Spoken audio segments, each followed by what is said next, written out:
Assalamualaikum warahmatullahi wabarakatuh. Alhamdulillahirrahmanirrahim. Hari ini kita bertemu lagi di pertemuan terakhir untuk materi buku fiksi dan non-fiksi. Untuk materi terakhir kita akan membahas mengenai merangkum buku fiksi dan non-fiksi. Baik, kita awali pembelajaran hari ini dengan bersama-sama mengucapkan kalimatul al-basmalah. Bismillahirrahmanirrahim. Selanjutnya, kita akan bahas mengenai merangkum buku fiksi dan non-fiksi. Kita akan membahas mengenai rangkuman terlebih dahulu. Rangkuman adalah atau disebut juga dengan ringkasan. Rangkuman merupakan hasil menyaringkan semua gagasan pokok atau intisari suatu karangan atau buku menjadi bentuk yang ringkas dan pendek. Dalam bahasa Indonesia, biasanya soal seperti ini memiliki minimal 2 paragraf.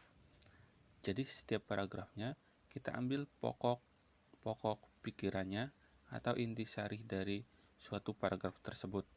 Kalau kita sudah mengambil intisari atau pokok pikiran tersebut dari masing-masing paragraf, kemudian kita menggabungkannya, maka akan disebut dengan rangkuman.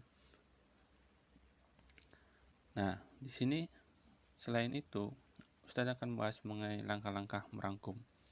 Yang langkah-langkah ada 2. Yang pertama, berdasarkan gagasan pokok.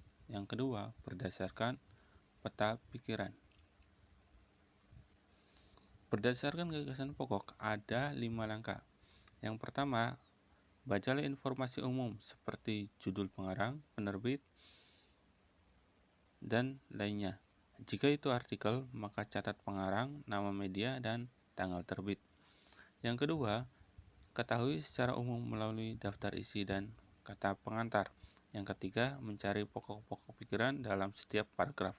Yang keempat, menyusun pokok pikiran di setiap paragraf. Dan yang terakhir, gagasan setiap paragraf dapat diungkapkan dalam satu kalimat. Nah, itu merangkum berdasarkan gagasan pokok, artinya rangkumannya itu atau kita mencarinya berdasarkan gagasan pokok. Dan yang kedua, ada berdasarkan peta pikiran atau mind map. Yang pertama, tulis judul di tengah-tengah dan beri gambar yang memudahkan mengingat judul tersebut. Jadi terserah kita mau di mana saja, yang penting tujuan daripada penulisan gambar tersebut untuk memudahkan kita ataupun orang lain yang membacanya. Yang kedua, buat cabang utama terkait topik. Nah, contohnya sebetulnya ada di sini mind map-nya. Nah, Ustadz, bentuknya itu berdasarkan peta pikiran, bentuknya itu mind map seperti itu, yang sekiranya mudah dan diingat. Yang ketiga, beri label setiap cabang hanya dengan kata kunci. Jadi buat atau tulis kata atau frasa atau klausa atau kalimat apa saja yang setidaknya itu mengandung kata kunci dari kalimat tersebut. Jadi tidak usah banyak-banyak, kata kuncinya saja. Yang keempat, buat setiap cabang berkaitan satu sama lain.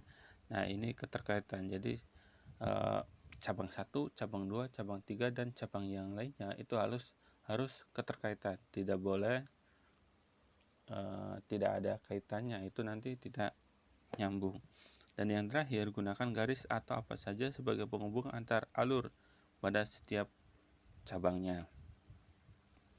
Nah, itu rangkuman, langkah-langkah rangkuman dibagi menjadi 2. Yang pertama berdasarkan pokok pikiran, yang kedua berdasarkan peta pikiran atau mind map. Nah, itu materi yang bisa Ustaz sampaikan. Kemudian kalian silakan baca teks berikut, kalian pahami, kalian benar-benar baca dengan baik, kemudian kalian rangkum berdasarkan pokok pikiran atau gagasan utama.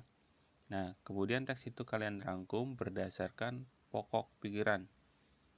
Jadi nanti silakan kalian cari pokok pikiran dari setiap paragrafnya. Di sini ada 2 paragraf. Kemudian kalau misal kalian sudah menemukan pokok pikirannya, silakan kalian tuangkan dengan mengklik link berikut. Mudah-mudahan apa yang Ustaz sampaikan kalian paham. Ustaz akhiri dengan doa hamdalah dan doa kafaratul majelis. Alhamdulillahirabbil alamin. Subhanakallahumma wa bihamdik asyhadu an la ilaha illa anta astaghfiruka wa atubu ilaik. Assalamualaikum warahmatullahi wabarakatuh.